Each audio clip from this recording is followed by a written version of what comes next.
Le plaisir est pour moi d'être au rendez-vous de votre magazine de prédilection kiosque spécial de ces jours reçoit l'honorable Francis Tchibalabala Moukounai, député national élu pour la circonscription de la Tchangou. Durant ces récentes vacances parlementaires, Francis Tchibalabala, député national de la circonscription électorale de la Tchangou, s'est longuement entretenu avec ses électeurs pour faire le point sur les défis et les aspirations des habitants de ces contrées. Quelles sont les différentes réalisations politiques, ses regrets, mais également son espoir pour l'avenir de sa circonscription électorale.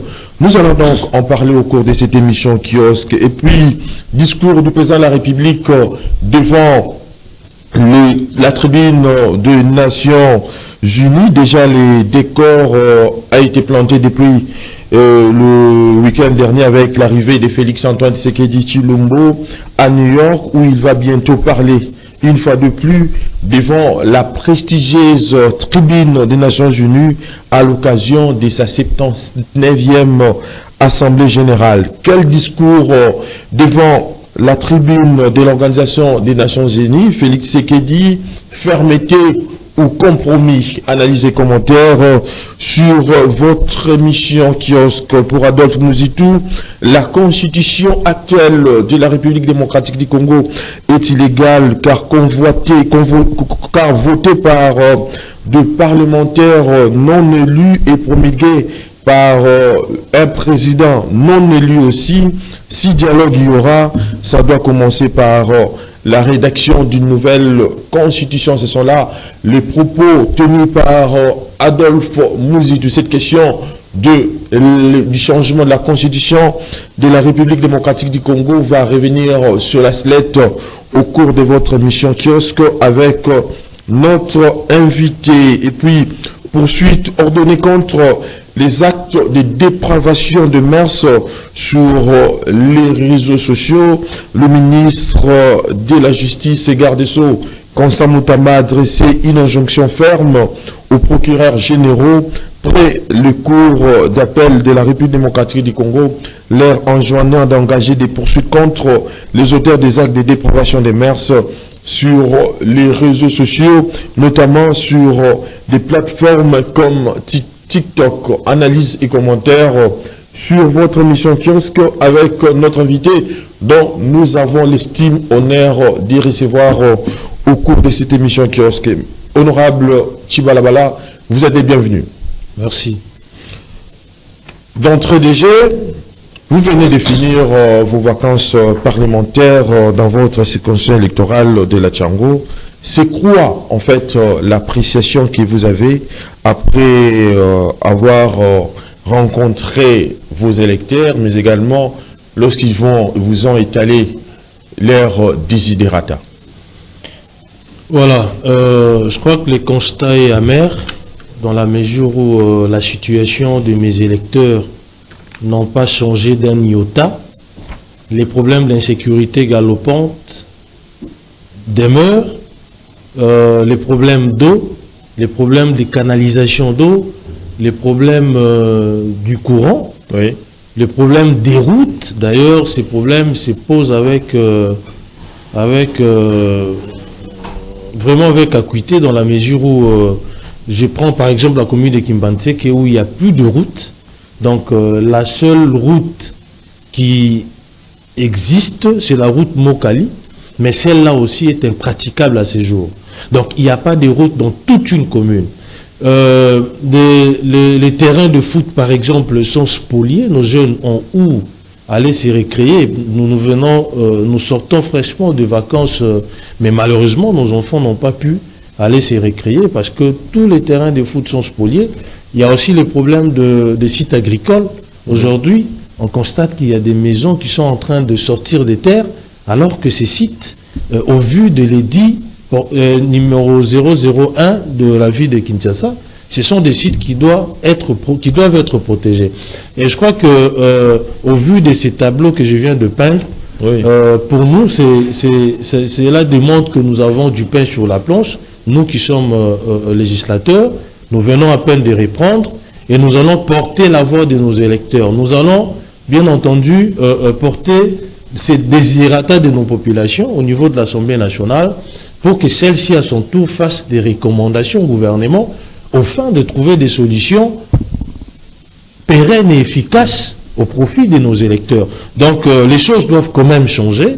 Et les gouvernements, moi, je ne peux pas ici tirer à boulet rouge sur le gouvernement qui vient à peine de commencer. Oui. Il n'a pas encore 100 jours. Et je crois que ces gouvernements, ce qui me rassure, ils ont pris la mesure de la situation. Oui. Et je crois qu'ils vont faire en sorte que la situation puisse changer quand même pour que nous puissions redonner les sourires à nos électeurs. Mais hormis ce que vous venez d'évoquer, quels sont les besoins les plus ressentis par la population de votre circonscription électorale au cours de vos échanges avec les différentes couches de cette population? Bon, je crois que tout est prioritaire. Oui. Parce que je ne peux pas dire ici, il faut commencer par des routes.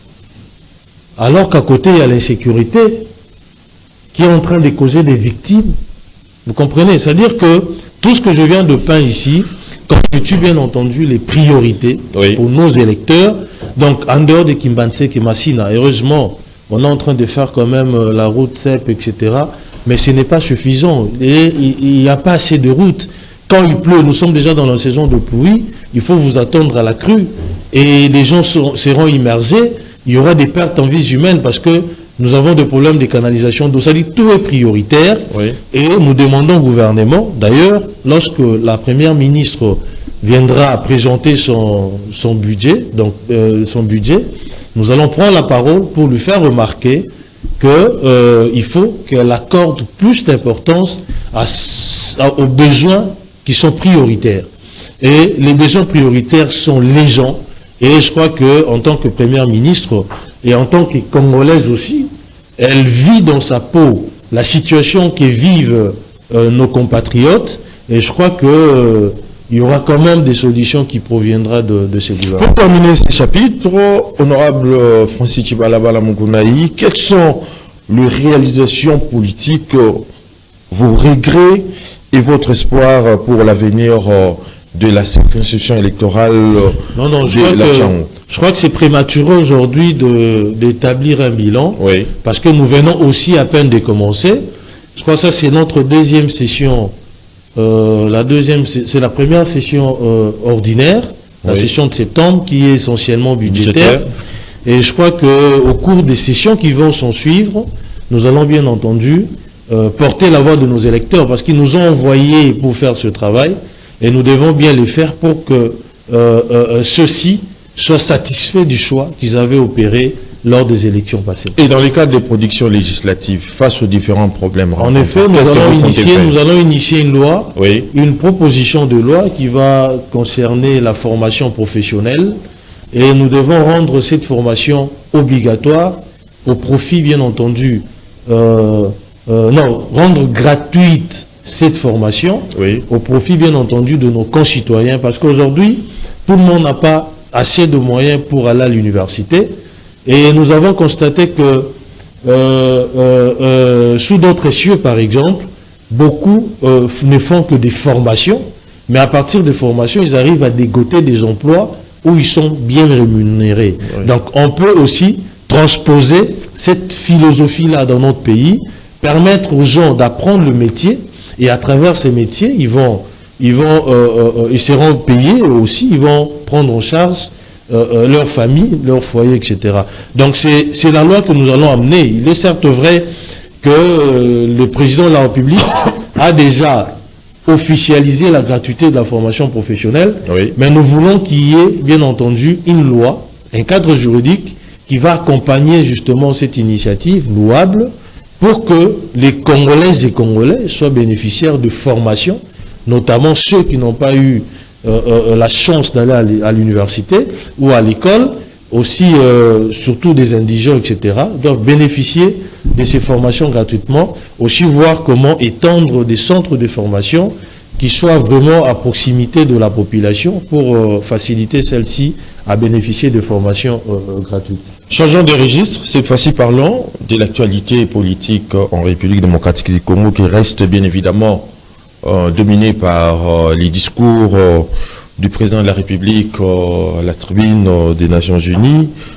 Honorable Francis Tchibalabala, loin de se perdre en conjecture, ni encore moins de pérorer sur les grands axes du discours du président de la République, Félix Antoine Tshisekedi Tshilombo, il n'est pas exclu que la problématique de la guerre d'agression avec ses conséquences sur les écosystèmes va également être abordée au cours de ces discours. Voilà, je crois que je ne suis pas dans les secrets des dieux pour anticiper ce que dira le chef de l'État en marge de la 79e session de l'Assemblée générale des Nations Unies. Mais je crois qu'il va faire une fixation sur l'insécurité galopante dans la partie est de la République. Comme vous le savez, cette guerre qui nous est imposée par notre voisin a déjà fait à ces jours des milliers de morts, et ces décomptes macabres doivent s'arrêter, de sorte que cette population-là puisse retrouver les sourires, que cette population puisse vaquer librement à ses occupations, que cette population puisse vivre en paix. Donc je crois qu'il y aura le président va vraiment insister sur la paix à l'Est, mais aussi sur d'autres opportunités, parce que nous sommes aujourd'hui, le monde est un tout, et que à partir de cette tribu, le chef de l'État peut faire étalage de ce que nous avons comme richesse, des avantages que nous offrons, bien entendu, à d'autres pays amis, pour que ceux-ci viennent jettent quand même un œil sur la RDC. Donc je crois que les problèmes de la sécurité, les problèmes de la guerre, c'est ce qui préoccupe au plus haut point le chef de l'État, et c'est ce que fera bien entendu l'essentiel de son discours. Mais la situation devient de plus en plus corsée sur le théâtre d'opération où des CIPO du Rwanda jouent et récupèrent des villes et villages si souvent sans la moindre résistance je dirais même de nos forces de défense. Mais, monsieur honorable Francis Tchibalabala, vous ne voyez pas que c'est ça l'occasion pour les chefs de l'État d'interpeller la conscience des Nations Unies face à cette réalité où ça suscite mort d'hommes et sème la désolation et la terreur. Oui, c'est ce que je dis, ça doit être l'essentiel du discours du chef de l'État. Oui.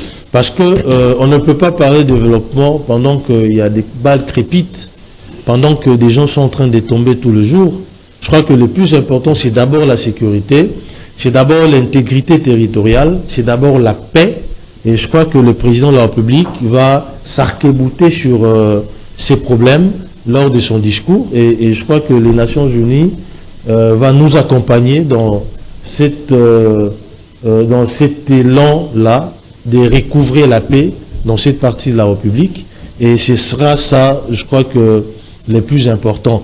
Donc, je partage pas votre avis lorsque vous dites que les villes sont en train de tomber les unes après les autres.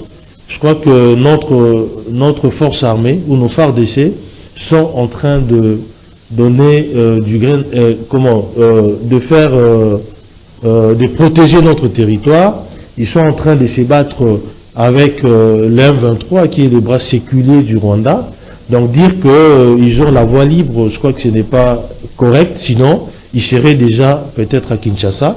Donc nos FARDC que nous devons soutenir, que nous devons accompagner, que nous devons encourager, parce que grâce à eux, grâce à nos militaires, que nous sommes encore en train de mettre en difficulté cette nébuleuse qui tient à tout prix à gagner du terrain, à conquérir de villages, conquérir de villes.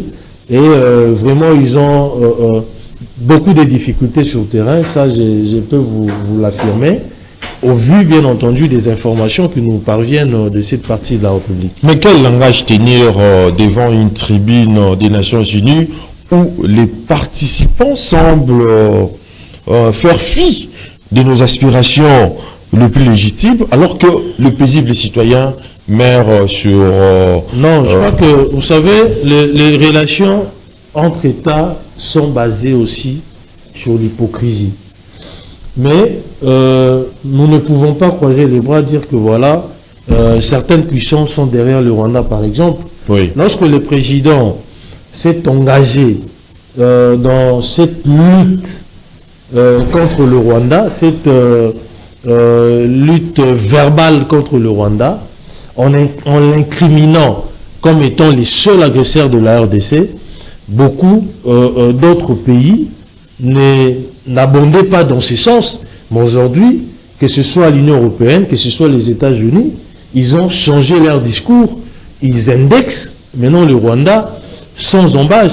Donc c'est pour vous dire que la démarche du chef de l'État est en train de porter ses fruits, et le chef de l'État est en train de revenir à la charge pour que, enfin, les Nations Unies se décident de bouter le Rwanda hors de nos territoires, hors de nos frontières, parce que l'agresseur est identifié, et je crois qu'il faut des mesures allant dans le sens non seulement de sanctionner le Rwanda, mais aussi de l'obliger à quitter la RDC, parce que cette situation a assez duré, et nous avons enregistré beaucoup de morts. Je crois que ça doit s'arrêter un jour. Est-ce qu'on doit s'atteler seulement au discours, aux différents discours, alors que la dynamique opérationnelle sur terrain pose problème?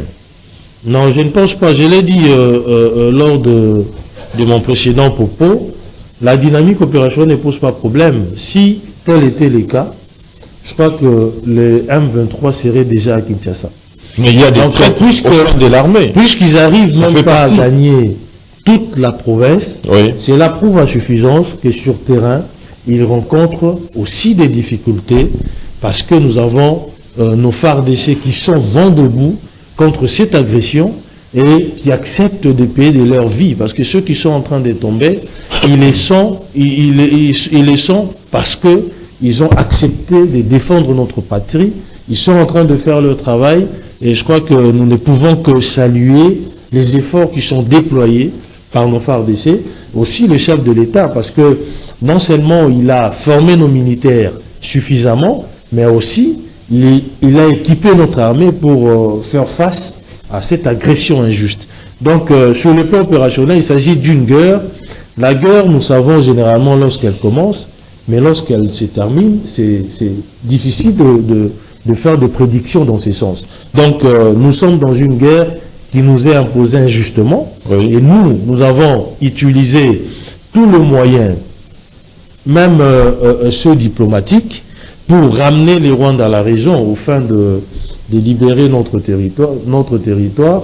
Malheureusement, le Rwanda a un discours qu'il entend, c'est le discours de guerre, les discours belliqueux, et le chef de l'État aussi a opté sur cette voie-là, parce qu'il s'agit du Congo, il s'agit des Congolais, et il a prêté serment pour défendre les Congolais, pour veiller à l'intégrité de nos territoires. Je crois que c'est dans l'ordre de choses qu'il puisse déployer tous ces arsenaux de guerre, tous ces moyens mis à la disposition de notre armée pour venir à bout du M23 et par ricochet du Rwanda. Mais lors de l'examen ou l'adoption de la loi portant prorogation de l'état des sièges au niveau du Parlement, dont vous siégez en tant que député national, il y a eu quelques députés, notamment du Nord Kivu, qui ont eu à claquer la porte, hein, mais également pour faire des déclarations allant dans le sens que depuis que le chef de l'État a initié ou instauré l'état des sièges, nos FARDC n'ont pas pu récupérer ne serait-ce qu'une portion du territoire. Qu'en dites-vous? Parlez des élus des Sud Kivu. Oui. Mais je crois que le Rwanda n'a pas non plus récupéré tous les Sud Kivu. Ça veut dire que l'état d'urgence est en train aussi de porter ses fruits. On ne veut pas ici condamner ou critiquer une stratégie que nous pensons salvatrice pour notre peuple. Les chefs de l'État, c'est le mieux informé de nous tous. Les chefs de l'État, c'est lui qui prend la mesure de la situation par rapport à ce qui se vit dans cette partie de la République, lorsqu'il a décrété l'état d'urgence, je crois qu'il l'a fait en âme et conscience, en mettant les résolutions pour et contre, et il est parvenu à cette décision. On ne peut pas ici critiquer la décision, alors que sur terrain, ceux qui vivent avec nos populations disent que l'état d'urgence était une très bonne décision prise par le chef de l'État. Peut-être, si ça n'a pas été effectif, cet état d'urgence, on aurait perdu la province du Sud Kivu et par ricochet d'autres provinces qui seraient dans les jurons du 1-23 à ce jour. Donc, il est de l'air droit le plus légitime de claquer la porte, mais je crois que si nous aimons nos compatriotes qui sont en train de tomber tous les jours, nous ne pouvons que parler d'une seule voix avec l'exécutif national, au fin, bien entendu, d'apporter des solutions de manière concertée entre l'exécutif et les élus au profit de cette population. Pourquoi instaurer ce système où l'examen ou l'adoption sur l'état des sièges n'engage aucun débat? Alors qu'au Sénat, on a vu, lors de son examen, où les différents sénateurs ont eu à proposer quelques pistes de solutions, mais ce n'est pas le cas pour l'Assemblée nationale. Pourquoi cet état des choses? Ce n'est pas le cas. Il y a toujours eu débat. À ce que je sache, il y a toujours eu débat. Vous savez, il s'agit de questions liées à la sécurité de notre pays. On peut être député national, nous avons l'immunité des paroles lorsque nous sommes en train de parler à l'hémicycle, mais il y a de vérités qu'on ne peut pas dire. Divulguer au Parce candidat. qu'on ne peut pas divulguer les secrets. Oui. Vous comprenez? Et si le président de l'Assemblée trouve que pour que nos ennemis ne suivent pas les déroulés de nos débats, les tenants et aboutissants de ces plénières, et qu'il y a lieu qu'on ne puisse pas accorder la parole à certains collègues parce que ne sachant pas que ce qu'il va dire sera capté de l'autre côté et capitalisé contre nous. Et je crois qu'il est en droit de le faire, mais dans la logique des choses, et depuis toujours, il y a eu débat autour de cette question. Revenons aux Nations Unies, où la fondation Bill Clinton est contre la candidature de la République démocratique du Congo au Conseil des droits de l'homme de l'Organisation des Nations Unies. Selon cette fondation, la République démocratique du Congo ne satisfait pas aux conditions nécessaires pour prétendre une telle position de responsabilité internationale. Vous, en tant que député national, comment interprétez-vous ça? Bon, je crois que cette ONG, c'est une ONG, Oui. n'est pas un baromètre pour établir quel est l'État qui respecte les droits de l'homme, quel est l'État qui bafoue les droits de l'homme. Vous savez, généralement, ces genres d'ONG ont des partenaires qui les financent. Ça peut être aussi ceux qui agressent notre pays injustement. Vous comprenez? Oui. Et étant donné qu'ils ont des bailleurs de fonds qui ont des statuts sulfureux, il est normal qu'ils puissent s'opposer, bien entendu, à notre candidature. Mais le plus important, c'est que nous allons soutenir notre candidature à ces niveaux-là. Et étant donné qu'il y a quand même des avancées extrêmement notables en ce qui concerne le droit de l'homme dans notre pays, s'il faudra que vous puissiez faire le parallèle entre la période avant l'accession du président de la République à la magistrature suprême, vous constaterez ou vous conclurez qu'il y a eu beaucoup d'avancées sur des questions liées aux droits de l'homme dans notre pays. Donc, il y a lieu que nous puissions occuper ces postes, et c'est naturel qu'il y ait des pesanteurs, qu'il y ait des forces obscures qui puissent combattre notre candidature à ces niveaux, alors qu'en réalité, nous sommes éligibles, étant donné que nous remplissons tous les critères qu'il faut pour y accéder. Mais nous avons tous les critères qu'il faut pour y accéder, mais la Fondation dit disposer également de preuves claires montrant que la République démocratique du Congo viole régulièrement sa propre constitution du 18 février dans ses articles 16 et 18 qui interdisent de détenir plutôt une personne plus de 48 heures sans présentation devant son juge naturel, mais également sans pour autant qu'il puisse avoir accès à sa propre famille. Vous savez, cette ONG internationale, lorsqu'il s'agit de terroristes, oui, chez eux là-bas, lorsqu'ils arrêtent les terroristes, on assiste parfois à des exécutions sommaires, oui, des procès bâclés, des jugements iniques, tout simplement parce qu'il s'agit des terroristes. Mais les terroristes ont aussi des droits de l'homme, ont des droits que la justice américaine doit aussi respecter. Vous comprenez? Il s'agit des services d'intelligence. Il est parfois acceptable que ces règles de procédure ne soient pas totalement respectées, comme c'est le cas dans tous les États du monde. Vous comprenez? Ce n'est pas seulement en RDC. Mais lorsqu'il s'agit d'une infraction classique, d'une infraction de droit commun, etc., ou qui n'a pas de rapport avec la sécurité de l'État, vous comprenez, la procédure a toujours été respectée. Mais il en demeure pas moins que nous décrions aussi les bévues de notre justice. Oui. Vous comprenez, il y a des ratés, il est certes vrai, mais ces ratés, on les observe dans tous les pays du monde. Parce que même aux États-Unis, parce qu'il s'agit de cette ONG américaine, même aux États-Unis, il y a des erreurs judiciaires. Il y a des procédures qui sont violées, par exemple. Vous comprenez? Donc il y a des choses que nous condamnons dans notre pays, que nous pouvons aussi condamner sous d'autres cieux, parce qu'il s'agit des droits de l'homme qu'ils ont toujours vantés. Mais je crois que en ce qui concerne les droits de l'homme, comme je l'ai dit lors de mon propos précédent, qu'en RDC, les droits de l'homme est vraiment mis en exergue, est vraiment respecté, et qu'on ne peut pas aujourd'hui imputer au chef de l'État le fait qu'il puisse les bafouer.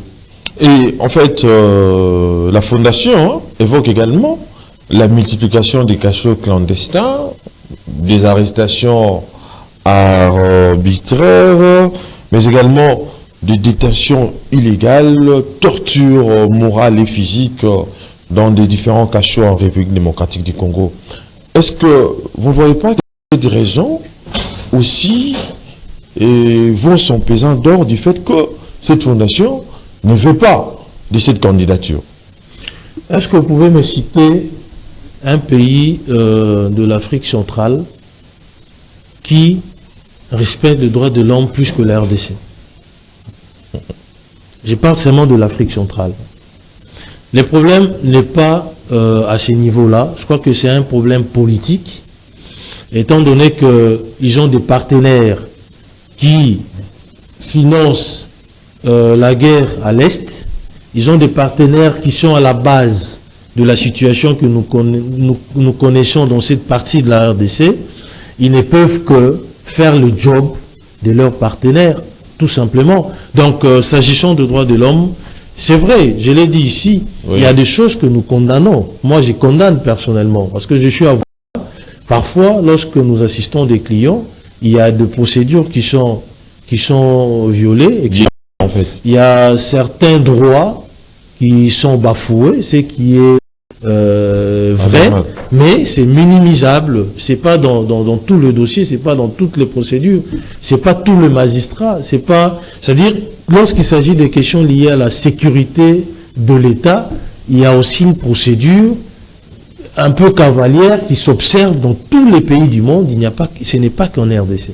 Changeons de registre pour parler cette fois-ci de cette poursuite ordonnée contre les actes de dépravation des mœurs sur les réseaux sociaux par le ministre de la Justice, garde des Sceaux, Constant Moutamba, qui a déploré la prolifération, voulais-je dire, des contenus immoraux qui circulent en toute impunité à travers les réseaux sociaux, notamment TikTok. Monsieur honorable Francis Tibalabala, vous, en tant que député national, comment voyez-vous ces problèmes? Vous savez, malheureusement, nous n'anticipons pas. Oui. Nous avons subi cette situation depuis plusieurs années. Et le plus important, c'est nous nous sommes quand même réveillés. Moi, personnellement, j'ai perdu tous les goûts des réseaux sociaux parce que au lieu de les utiliser à bon escient, nous en abusons, bien entendu.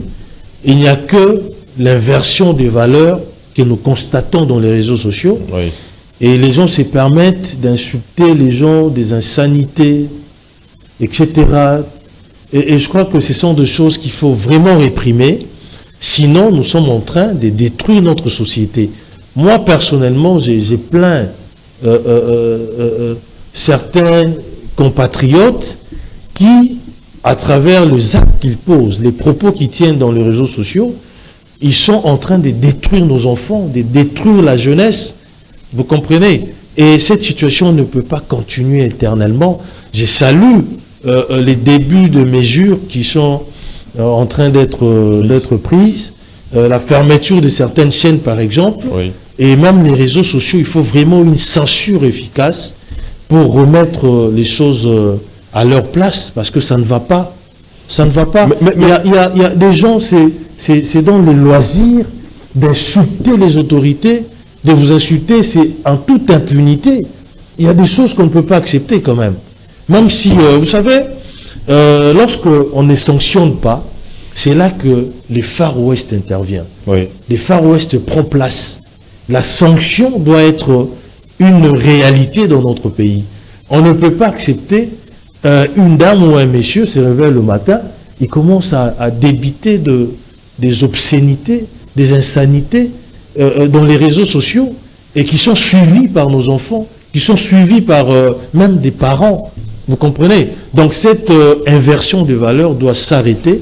Il n'y a que l'État qui a ces rôles-là de remettre tout le monde à sa place, qui puisse le faire. Sinon, vraiment, nous sommes en train d'aller droit dans les murs. Notre société est en train de disparaître à petit feu à cause justement de ces laxismes dont nous avons fait montre depuis un certain moment pour tout ce qui se passe dans les réseaux sociaux. Mais cette initiative, hein, honorable Francis Tchibalabala, intervient également dans un contexte tendu, hein, marqué par cette polémique entre Jacques Ndala et la dame du Sochou, qui, Jacques Ndala, a eu à tenir des déclarations telles que c'est à cause de cette dame qu'il a été violé par les agents de l'Agence nationale des renseignements en République démocratique du Congo.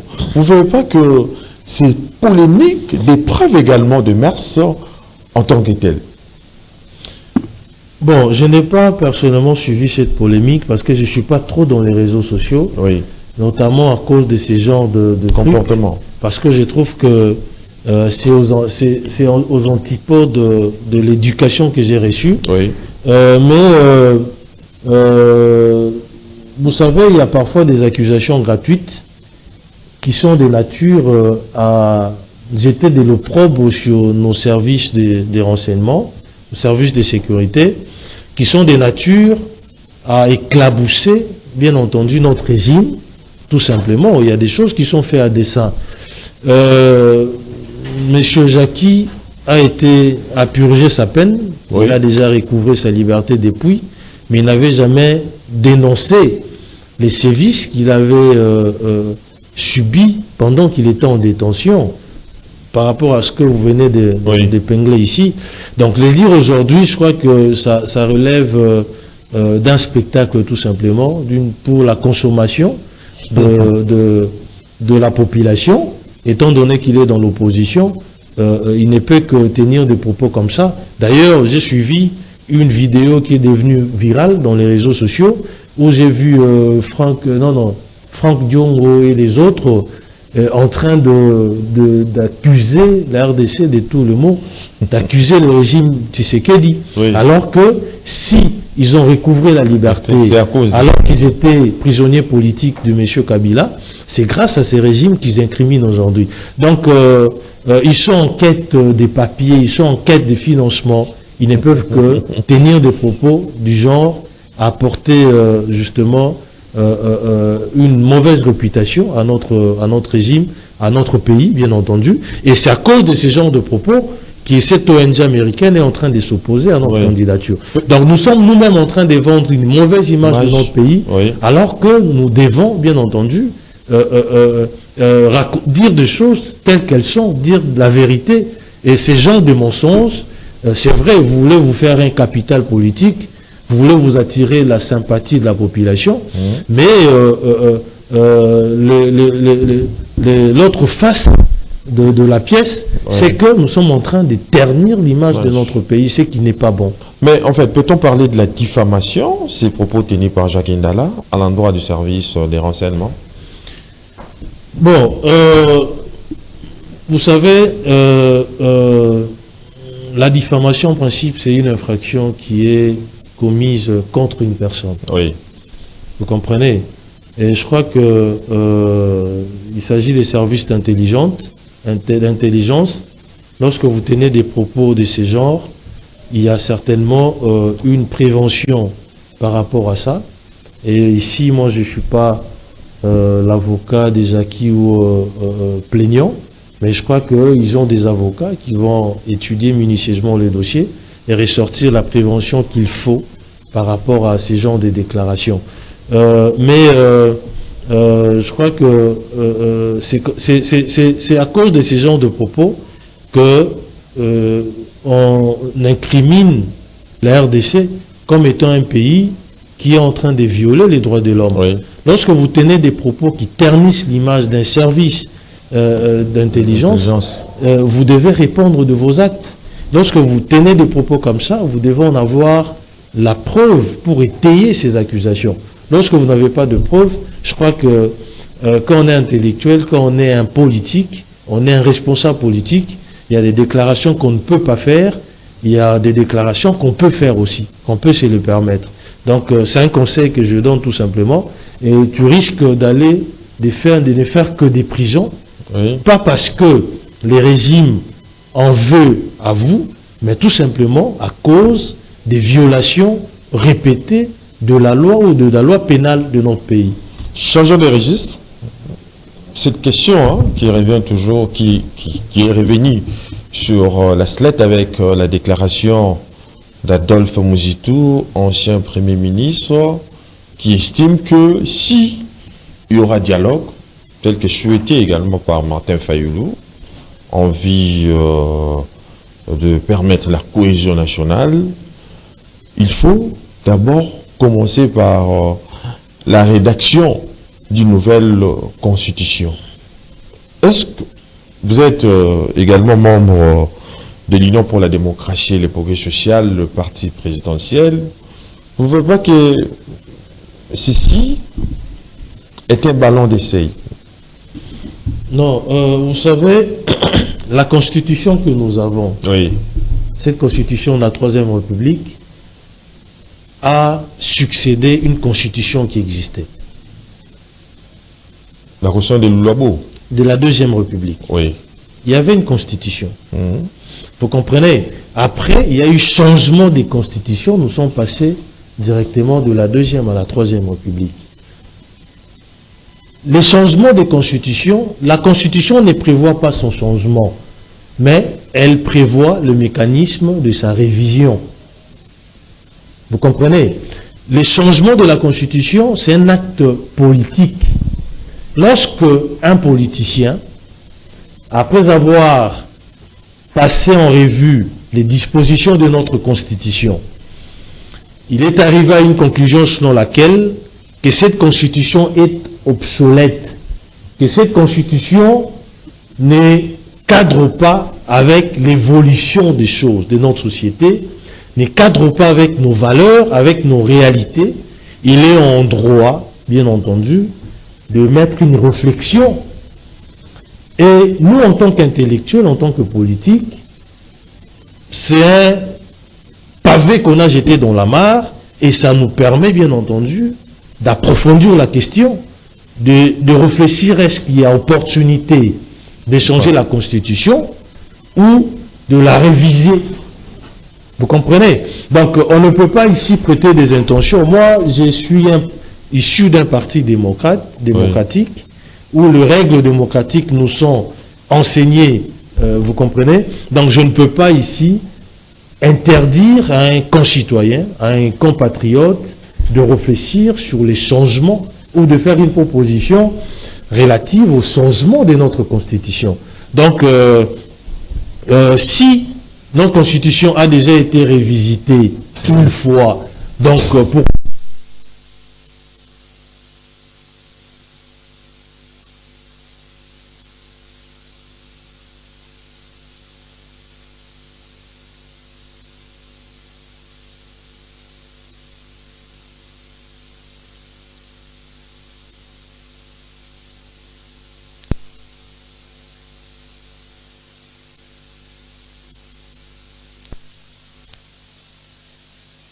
de notre Constitution. Tous. Vous comprenez? Mais pourquoi n'avons-nous pas le courage de dire ouvertement que nous voulons les changements de la Constitution?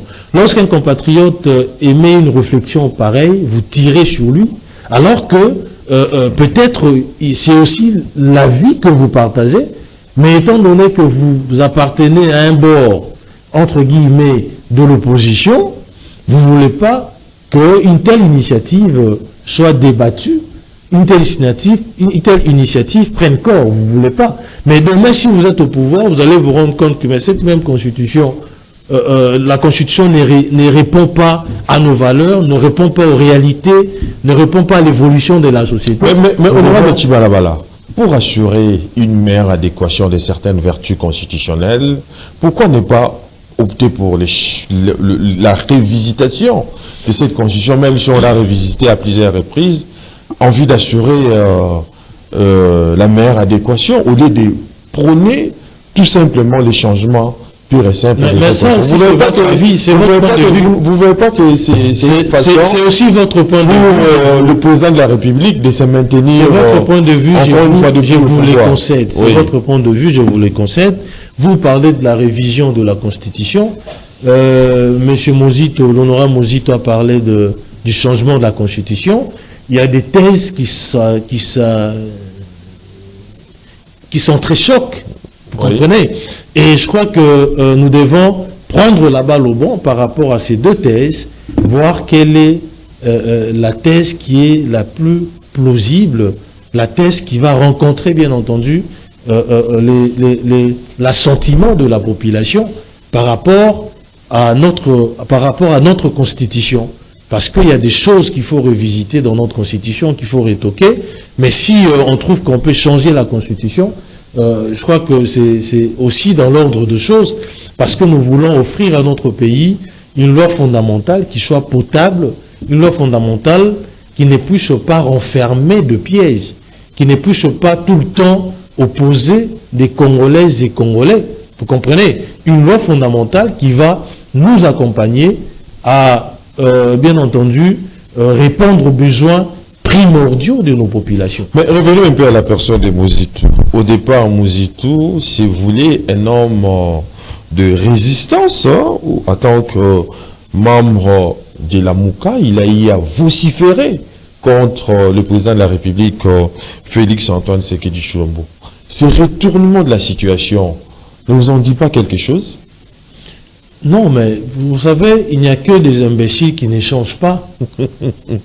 Vous pouvez soutenir une thèse aujourd'hui et changer de position demain, changer d'avis demain, ce qui est naturel. Parce que vous pouvez vous enfermer dans une erreur. L'option levée était peut-être une erreur, mais vous ne vous en étiez pas rendu compte en ce moment-là. Et avec le temps, vous vous êtes rendu compte que voilà, la thèse défendue par vous n'était pas correcte. Il y a lieu que vous puissiez changer d'avis. Si il a tenu de propos que vous venez de dire ici contre le chef de l'État à l'époque, et qu'il soutient les changements de la Constitution, je crois que c'est un compatriote, c'est un citoyen, il fait une opposition républicaine. L'opposant n'est pas là tout simplement pour rejeter tout ce qui est fait par la majorité. Il y a une opposition républicaine qui apporte sa contribution par rapport à la gestion de la chose publique, par rapport à la marche de notre public. Étant politique, si il s'est rendu compte, non, il s'est rendu compte que notre constitution doit être changée, il a le loisir de les dire tout haut, question que le politique puisse aussi voir quelle est l'option la plus potable. Est-ce qu'il faut changer ou révisiter certaines dispositions constitutionnelles? Vous êtes cadre de l'Union pour la démocratie et le progrès social. Cette grande formation politique qui a milité pour l'avènement de la démocratie en République démocratique du Congo a subi une crise, je dirais même une crise de leadership avec ces guerres entre les camps Eteni, mais également les camps Augustin Kabouya, où Eteni lui accuse de mégestion, de clientélisme au sein même de cette formation politique. Il y a également les camps Bizibou, où la CEDEP, je crois, a lui désigné comme étant secrétaire général de cette formation politique, bien que Mama Marthe a atténué un peu la gravité de la situation. Mais vous, en tant que cadre de l'Union pour la démocratie et le progrès social, sous les oripeaux de la démocratie, comment interprétez-vous cette crise au sein de votre formation politique? Je reprends le vocable du président de la République, il s'agit d'une vivacité démocratique. Vous êtes dans quel camp? Je suis dans l'UDPS. Camp Augustin Kabouya. Je suis dans l'UDPS, je n'ai pas de camp. Moi, je n'ai jamais eu de camp. Je n'ai jamais appartenu à un camp. Je me rappelle en 2015, lorsqu'il y avait les camps Rigini et camps Limité, oui. Moi j'étais resté dans l'UDPS. Donc c'est pour dire que dans toute formation politique, il y a des remises en question managériales, oui. Des remises en question idéologiques, ça existe. Lorsque les sociétaires de l'UDPS, certains sociétaires, constatent qu'il y a des dérives, il y a des dérapages, ils sont en droit de rappeler à l'ordre le secrétaire général, Augustin Kabouya. Et je crois que les revendications d'autres sociétaires étaient de la réorganisation du parti. Oui. Donc ça fait référence à une remise en question managériale. Ils ont estimé que le parti n'est pas bien géré et qu'il fallait corriger, réajuster les tirs. Je crois qu'ils sont en droit d'exiger cela. Et c'était tombé aussi dans les oreilles de quelqu'un qui était attentif. Et je veux vraiment pas entrer dans la polémique qu'il y a eu autour de cette question.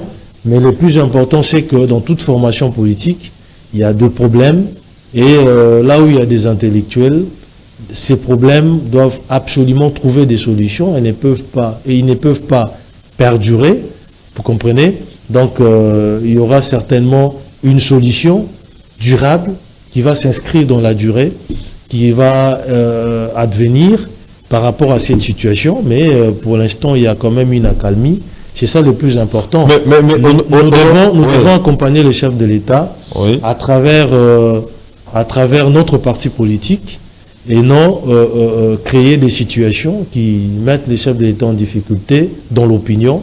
Je crois que ce n'est pas important. Mais il faut éclairer quand même l'opinion par rapport à ces dossiers, parce qu'il y a également un téléspectateur qui m'a dit de vous poser la question. Vous êtes dans quel camp? Parce qu'aujourd'hui, au sein de votre formation politique, il y a une bipolarité structurelle. Donc, il y a les camps Bizibou, les camps Augustin Kabouya. Il n'y a pas de camp. Fonsi Tibalabala. Vous êtes dans quel camp? Et cadre de l'UDPS. Bizibou aussi est cadre de l'UDPS. Oui. Augustin Kabouya également. Voilà. Tous nous sommes de l'UDPS. Mais ils sont divisés apparemment.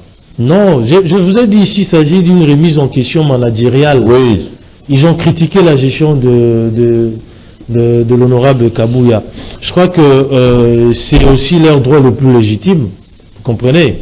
Mais dans toute société, il y a des problèmes, il y a aussi des solutions qui vont arriver, et c'est ça le plus important. Donc nous devons avancer et non continuer à faire du surplace. Honorable Francis Tibalabala, nous sommes arrivés à la fin de votre émission Kiosque. Votre mot pour clôturer.